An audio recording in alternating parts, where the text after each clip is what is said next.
जिसका नाम था एकलव्य। कौन था वो? द्वापर युग में जब गुरु द्रोणाचार्य सारे कौरवों और पांडवों को युद्ध की शिक्षा दे रहे थे तो एक थे। अवश्य गुरुदेव। अच्छा देखो, उस पेड़ पर एक लकड़ी का पक्षी बैठा दिया गया है, वो देखो। जी गुरुदेव, दिखाई दे रहा है। जी दिख रहा है गुरुदेव। उत्तम दुर्योधन, बस उसकी आंख में जो चमकीला पत्थर जड़ा हुआ है उसी लक्ष्य को भेजना है। जो आज्ञा गुरुदेव। दुर्योधन। जी गुरुदेव, आज्ञा दें। तुम वीर हो, मुझे तुम्हारी वीरता पर बहुत भरोसा है। अपना धनुष संभालो। अच्छा दुर्योधन, बताओ तुम्हें क्या दिखाई पड़ रहा है? गुरुदेव, मैं पेड़, पत्ते और चिड़िया को देख रहा हूँ। अच्छा बस करो, तुम आराम करो दुर्योधन। वीर। आज्ञा गुरुदेव। तुमको क्या दिख रहा है? गुरुदेव क्षमा करें, मगर आसपास कहीं बेसन के लड्डू बन रहे हैं, उसकी खुशबू आ रही है, तो मुझे तो बेसन के लड्डू दिखाई दे रहे हैं गुरुदेव। वापस जाओ भीम। जो आज्ञा। नकुल। जी गुरुदेव। गुरुदेव, मुझे पेड़ों पर फल, गिलहरी आदि दिख रहे हैं। तुम भी वापस जाओ, आराम करो। सहदेव। गुरुदेव, मुझे पक्षी दिख रहा है गुरुदेव, और उसके आसपास फल दिख रहे हैं। ठीक है, वापस जाओ। युधिष्ठिर। जी गुरुदेव। तुम अच्छी तरह देखकर और निशाना साध कर बताओ कि तुम्हें क्या दिखता है। गुरुदेव, सभी कुछ देख रहा हूँ, आपको, पेड़ को, पत्तों तथा चिड़िया को भी। ठीक है, वापस जाओ। क्या हुआ गुरुदेव? मुझे लगता है मेरी शिक्षा व्यर्थ हो गई। आप निराश ना हो गुरुदेव।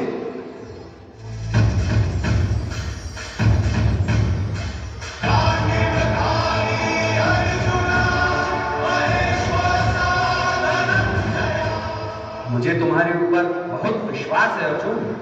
देखो, चिड़िया को संभाल कर देखना। उठाओ धनुष। क्या दिख रहा है अर्जुन? चिड़िया। और गौर से देखो, अब क्या दिख रहा है? चिड़िया की आंख का पत्थर गुरुदेव। उस चमकीले पत्थर को भेद दो अर्जुन।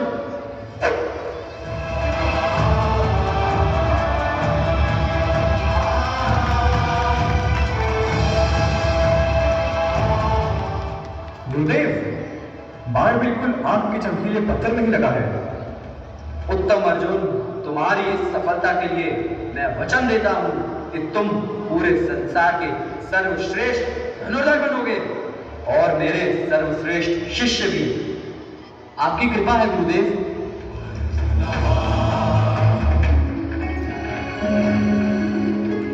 प्रणाम गुरुदेव।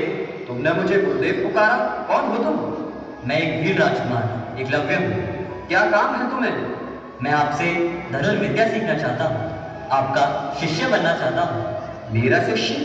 कैसी बात करता है लड़के? मेरे लिए मना न करें गुरुदेव, मैं केवल इसीलिए आया हूँ, आपसे धनुष बाण की विद्या सीखना चाहता हूँ। लेकिन मेरे पहले ही इतने शिष्य हैं, अब और किसी किसे सिखाऊंगा? गुरुवर, मैं बहुत दूर से चलकर केवल इसीलिए आया हूँ। मैं वर्षों से आपके पास आने के लिए व्याकुल था, आज आ सका हूँ। आप मुझे निराश न करें, आपके चरणों में बैठकर कुछ सीख लूंगा। ये भी हमारे साथ शिक्षा पाएगा। इसमें क्या हुआ राजकुमार, विद्या सब सीख सकते हैं, मैं इसीलिए तो आया हूँ। ये नहीं हो सकता, मैं ये नहीं मान सकता। शांत दुर्योधन, अभी मैंने उसे सिखाना स्वीकार कहाँ किया? ऐसा ना कहें गुरुदेव। हमारे गुरुजी को तुम गुरुदेव क्यों पुकारते हो? गुरुओं को बांटा नहीं जा सकता राजकुमार, जो महान है वो सबके लिए एक सा है। नहीं, वो राजकुमारों के गुरु हैं और किसी के नहीं, समझे? जा यहाँ से। गुरुदेव, ये क्या करते हो दुर्योधन? मुझे गुरुदेव की मन की बात जान लेने दीजिए, बताइए गुरुदेव। तुम यह विद्या किसी और गुरु से भी तो सीख सकते हो। ऐसा ना कहे आचार्य, आपके पास आने के लिए मैं बहुत भटका हूँ, मुझे सिखाइए। मैं तुम्हें नहीं सिखा सकता। क्यों नहीं सिखा सकते गुरुदेव? वीर एकलव्य, मैं एक राजा का नौकर भी हूँ और मुझे सिर्फ राजकुमारों को सिखाने का आदेश है। अब तुम मेरी वेदना समझ गए होगे। जी गुरुवर, पर मेरे गुरु आप ही रहेंगे, आप मेरे मन में बसे हैं, मैं और किसी से नहीं सीख सकता। बहुत अच्छे, गुरुदेव सिखाएंगे नहीं, फिर भी इसके गुरु ही रहेंगे। वाह वाह, पागल हो गया है। मैं सीखूंगा गुरुदेव, अवश्य सीखूंगा। आप मुझे आशीर्वाद दें। नादानी की बात नहीं करते। आओ चलें।